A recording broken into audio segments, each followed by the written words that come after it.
जय श्री कृष्ण संगत जी। हम अक्सर बड़ी सहजता से कह देते हैं कि सब माया है, पर क्या हमने कभी गहराई में उतरकर देखा है कि अगर सब माया ही है तो शाम को घर लौटकर जब हम अपने बच्चों को गले लगाते हैं तो वह सुकून इतना गहरा क्यों महसूस होता है? संगत जी, सुकून के पीछे 3 बड़े सच छुपे हैं। पहला, घर। घर वह जगह है जहाँ हमें कोई नकाब नहीं पहनना पड़ता, हम सहज हो पाते हैं। दूसरा, घर हमें भविष्य की दौड़ से खींचकर अभी और इसी वक्त में ले आता है। और तीसरा, यहाँ हम बिना किसी शर्त के हमें स्वीकार किया जाता है। लेकिन फिर भी हम इन्हीं रिश्तों में दुखी क्यों होते हैं? क्योंकि माया का अर्थ संसार का ना होना नहीं है, बल्कि बदलने वाली चीज में ठहराव को ढूंढना ही असल माया है।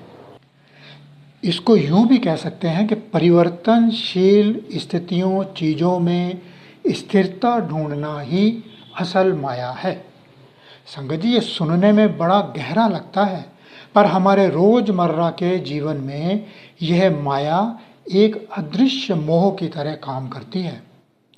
हम अनजाने में उन लोगों और उन लम्हों को कस कर पकड़ लेना चाहते हैं जिन्हें हम प्यार करते हैं।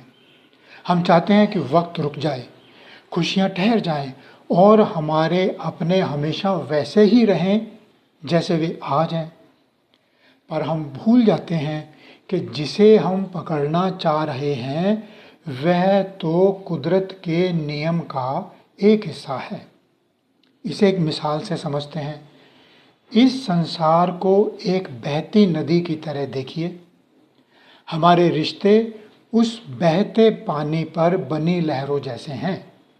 पर विचार कीजिए, जिस इंसान के साथ हम जीवन बिता रहे हैं, चाहे वह जीवन साथी हो या बच्चे, उसका मन और उसकी देह दोनों कुदरत के नियम से बंधे हैं। जैसे मौसम बदलता है, वैसे ही समय के साथ हर किसी का स्वभाव, उसकी ऊर्जा और उसकी प्राथमिकताएं बदलती हैं। विडंबना देखिए कि हम कुदरत के इस नियम को बाहर पहाड़ों या मौसमों में तो देख पाते हैं, पर जब यही बदलाव हमारे निजी रिश्तों के दायरे में नजर आता है तो हम उसे स्वीकार करने से इनकार कर देते हैं। हम अनजाने में एक परिवर्तनशील इंसान में अपरिवर्तनीय खूंटा ढूंढने लगते हैं ताकि उस पर अपनी उम्मीदों की भारी गठरी टांग सकें। हमारी चूक यही है कि हम इस सार्वभौमिक सत्य को अपनों के मामले में अपवाद मान लेते हैं और वहाँ ठहराव की, स्थायित्व की जिद पकड़ लेते हैं। यह कोई छोटी मोटी भूल नहीं, बल्कि वह गहरी अज्ञानता है जो हमें परिवर्तन के शाश्वत नियम को देखने नहीं देती। हमें पता कैसे चले कि हम अज्ञानता में हैं? इसकी पहचान बड़ी सरल है।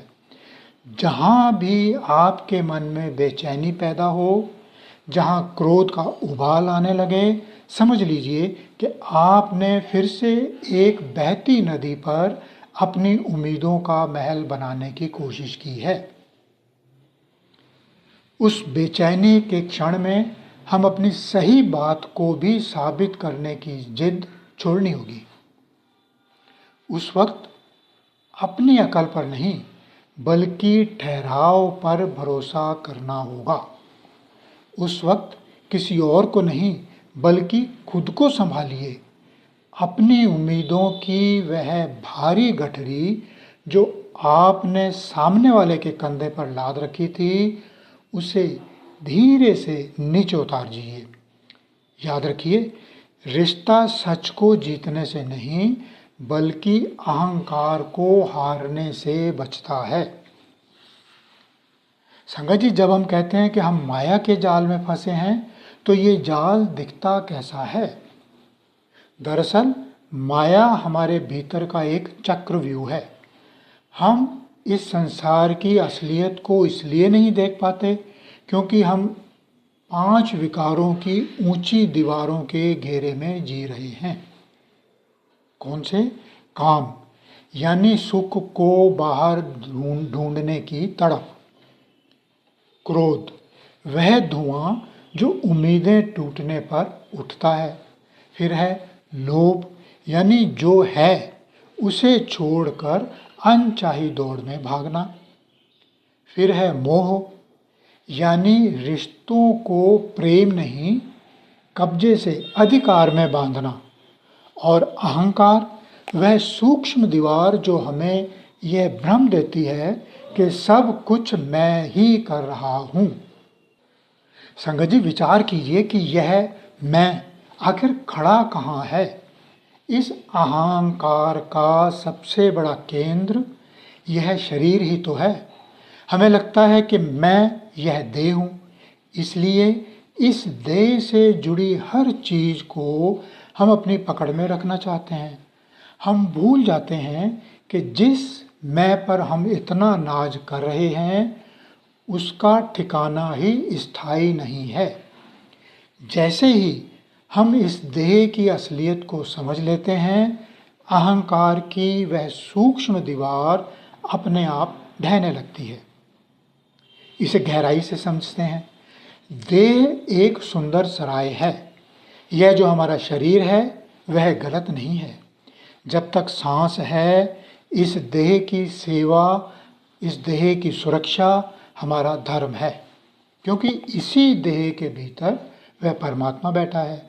बस याद इतना रखना है कि यह किराए का मकान है। देह को संवारिए जरूर, पर इसे अमर मानकर इसके मोह में मत डूबिए।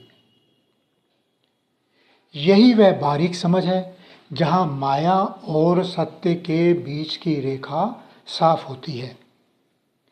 माया हमें यह भ्रम देती है कि यह देह ही सत्य और अंतिम है, जबकि सत्य हमें यह बोध कराता है कि देह तो केवल एक साधन है।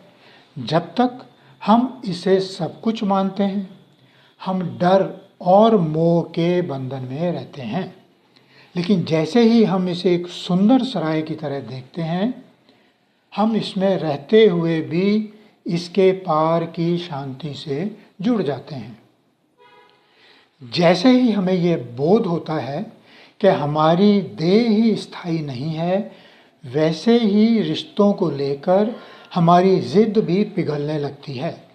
हम समझ जाते हैं कि जिस तरह हम इस सराय में मुसाफिर हैं, वैसे ही हमारे प्रियजन भी अपनी अपनी यात्रा पर निकले हुए सहयात्री हैं। रिश्तों में सारा तनाव तभी तक है जब तक हम एक दूसरे को अपनी जायदाद समझते हैं। जिस दिन हम एक दूसरे को सीमित समय की अमानत मान लेते हैं, सारा बोझ हल्का हो जाता है। संगत जी, जीवन जीने की इस असल कला का मतलब अपनों को छोड़कर भागना नहीं है, बल्कि उनके बीच रहकर यह याद रखना है कि हर साथ एक सीमित समय के लिए मिली हुई अमानत है। जिस दिन हम ये गहराई से देख लेते हैं कि सामने वाला इंसान भी समय के चक्र में बंधा है, उसकी शारीरिक ऊर्जा, उसका मन और उसकी ज़रूरतें कुदरत के नियम से बदल रही हैं, उसी पल हमारा अधिकार करने का भाव मिट जाता है। इसी बोध से हमारे मन का बोझ उतर जाता है और रिश्तों में वह करुणा उतर आती है, जहाँ हम एक दूसरे को सुधारने के बजाय एक दूसरे को समझने लगते हैं। यही वह क्षण है जब हम माया से सत्य की ओर अपना पहला कदम बढ़ाते हैं। सत्य को वैसा ही स्वीकार कर लेना जैसा वह है, यही अज्ञानता का अंत है।